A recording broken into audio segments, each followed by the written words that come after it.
বাংলা চলচ্চিত্রের জনপ্রিয় অভিনেতা সালমান শাহর রহস্যময় মৃত্যুর প্রায় ৩০ বছর পর ঘটনাটি আবারও আলোচনায় এসেছে।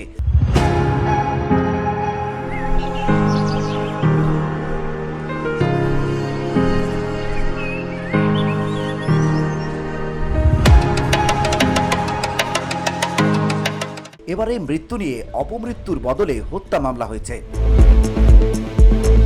সোমবার রাতে ঢাকার রমনা থানায় সালমান শাহর মামা আলমগীর কুমকুম এই মামলাটি দায়ের করেন। তিনি সালমান শাহকে হত্যা করা হয়েছে বলে অভিযোগ করেন।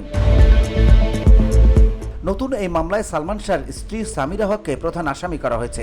এছাড়া অভিযুক্তদের তালিকায় আছেন ব্যবসায়ী আজিজ মোহাম্মদ ভাই, লতিফা হক লুসি এবং চলচ্চিত্রের খলনায়ক ডন সহ মোট ১১ জন। মামলায় আরও কিছু অজ্ঞাতনামা ব্যক্তির কথাও উল্লেখ করা হয়েছে। খলনায়ক ডন এই মামলার ৪ নং আসামি। একই দিনে ঢাকার ৬ষ্ঠ অতিরিক্ত মহানগর দায়রা জজ মোহাম্মদ জান্নাতুল ফেরদৌস ইবনে হক আগের অপমৃত্যু মামলাটি পুনঃতদন্তের নির্দেশ দেন এবং এটি হত্যা মামলা হিসেবে নেয়ার আদেশ দেন। এর পরপরই আলমগীর কুমকুম থানায় গিয়ে মামলা করেন।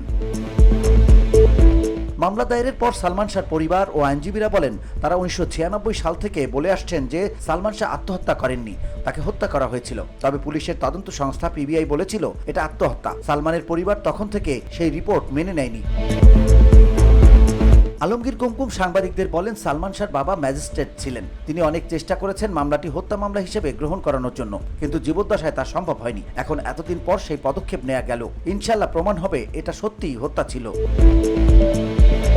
১৯৯৬ সালের ৬ সেপ্টেম্বর ঢাকার ইস্কাটনে সালমান শাহর নিজ বাসা থেকে তার ঝুলন্ত মরদেহ উদ্ধার করা হয়। তখন থেকেই শুরু হয় নানা রকম প্রশ্ন আর জল্পনা। তার মৃত্যু কি আত্মহত্যা ছিল নাকি ছিল পরিকল্পিত হত্যা, এ নিয়ে ছিল ধোঁয়াশা।